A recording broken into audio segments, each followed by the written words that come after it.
Is Tim Cook a good CEO? Today on GrowthShares, we're going to grade Tim Cook's performance as CEO of Apple.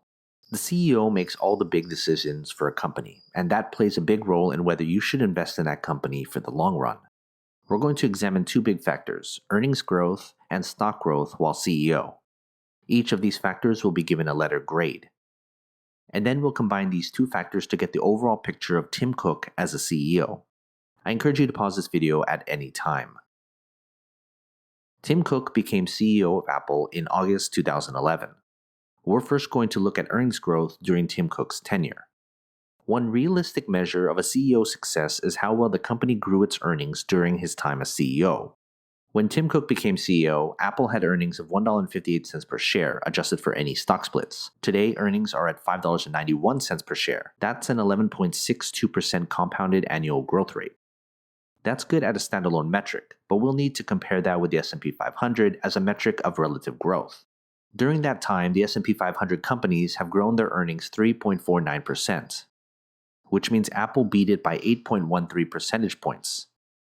Looking at our grading criteria, Tim Cook gets an A+ for earnings growth. Next, we're going to look at stock growth during Tim Cook's tenure. Stock growth is more investor expectations than the fundamentals of the company, but it's still important if you're investing based on management. You still want a return on your investment. During Tim Cook's tenure as CEO, Apple has gone from $13.93 per share to $186.68 per share, adjusted for any stock splits, which equates to a 24.14% compounded annual growth. Compare that to the S&P 500 at 11.22%. Apple beats that by 12.98 percentage points. Looking at our grading criteria, Tim Cook gets an A+ for stock growth. Before we get to our overall grade, consider becoming a GrowthShares Patreon member. You'll get access to every grade from every company I've analyzed. It's updated all the time. Go to patreon.com/GrowthShares or click on the link in the description. I place slightly more importance on earnings growth as opposed to stock growth because earnings are a more meaningful measurement. But overall, I give Tim Cook's tenure as CEO of Apple an A+.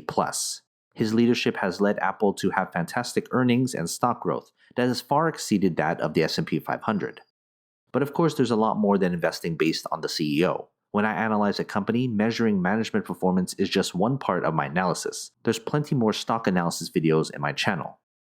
Which CEO should I evaluate next? Comment below.